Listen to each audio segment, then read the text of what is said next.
Good afternoon. I want to talk about the shooting of Rayshard Brooks back in 2020 um, by Atlanta police. He was at a Wendy's. I think he was intoxicated, sleeping it off in the parking lot. Police came out there. Evidently, they wanted to start a vehicle for the FSTs, field sobriety tests, and he resisted. Long story short, he fought them. He took one of their tasers. He was fighting them, and he ran off. He turned and shooted at one of them, and the police shot him. So I got family members that, well, they decided today, they came out and admitted that he will not be, those officers will not be charged. They will not be going to court. One of them actually lost a job and got it back through arbitration. Let's talk about this for a second. This guy fought the police, and right or wrong, that's what he did. He had no right to put his hands on the police. When you see videos like this, they're so cut and dry, and people protest it and get upset about it, it really concerns me to where the society is going. You know, I'm on the left. I'm always gonna be on the left. I'm on the left because I recognize that the left is the only side that's actually interested in solving real problems and not getting caught up in the culture war. But I am willing to call out issues when I see them. And one of the things I'm worried about, and I've been worried about for a little while now, is that I'll wake up one day and realize that everything we've been working for and the left's been struggling for is basically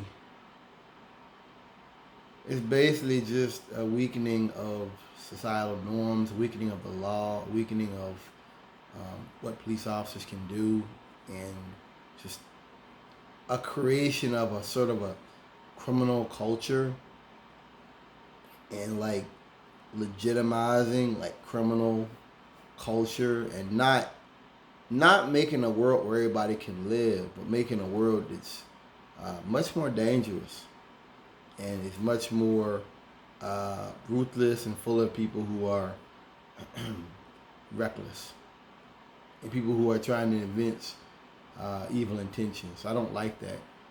And that's what I thought of with this case. I was in Miami years ago. I was with some family. We had a car accident. And I remember the police came up there, and the cop never got out of his car. I was like, that's weird, you know? And looking at cases like Rayshard Brooks, where these cops, one of them got fired for literally doing his job, like, it's just a reminder to me, like, I get it now. You know, I get it, like, not doing anything, because, like, these people choose their fate. And then when they choose bad, you're punishing the officer, you know? Okay, let's say it was a wrongful arrest. Well, Rayshard Brooks would have had a hell of a good case in court against those officers. But you can't have a good case if you're dead. That's what it is. You know, you can't have a good case if you're dead, and that's what it is. I don't agree with it, and it bothers me too, because what you're saying is you want to throw these officers in prison, take away all their money, everything they worked so hard for, and put their kids out here to be poor, family lose their house, because some thug wanted to fight the police and take one of their tasers. That is an assault. That pointing a taser at somebody, that's an assault. Police officer not. You know, would I have fired at him? I probably wouldn't have. But people should understand that, you know, not everybody out here is playing with you. And not everybody out here is, you know, going to take stuff like that. Some of these cops out here are ready to kill. I just, to me, it's just shocking to see stuff like that, and the realization that, man, like, this is something we riot about. Some guy fighting with the police and taking their weapon from them. You know, it feels like Idiocracy. That movie Idiocracy, where Ted Cruz, the president, everybody's stupid. They're putting Gatorade on plants. Like, if you don't like what those, and I say this all the time, if you don't like what these cops do, change the policy. change the law.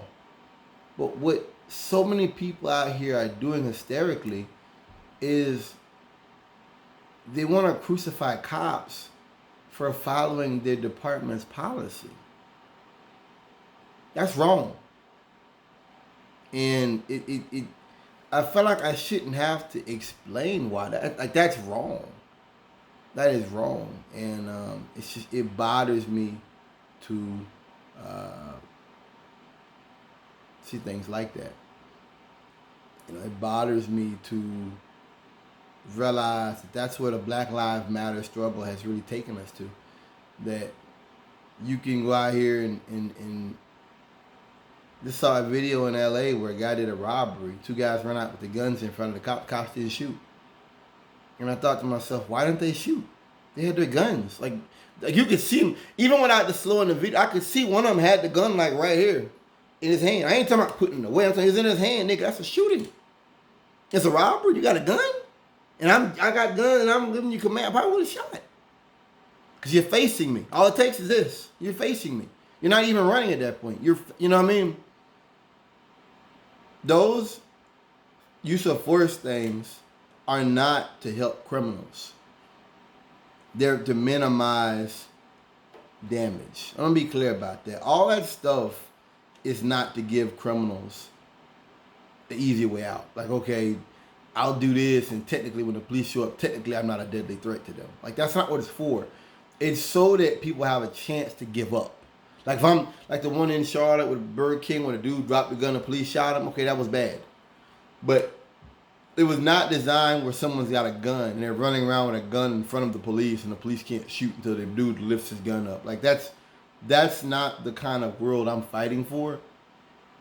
That's one of my shortcomings with Jacobin and other things like that, is that's kind of like, in my opinion, it's almost kind of like what they're talking about.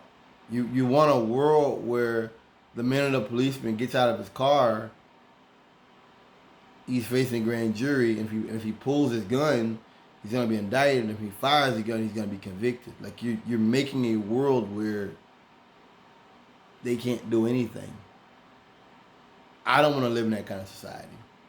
To me, the left should be focused on a better, more livable world, and not a world that's justifying and legitimizing antisocial thug culture.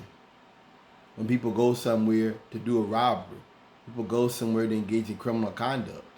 I always make the point, what about the victims? How do the victims feel? Do the victims like that? Or how do the victims feel? Thanks for listening.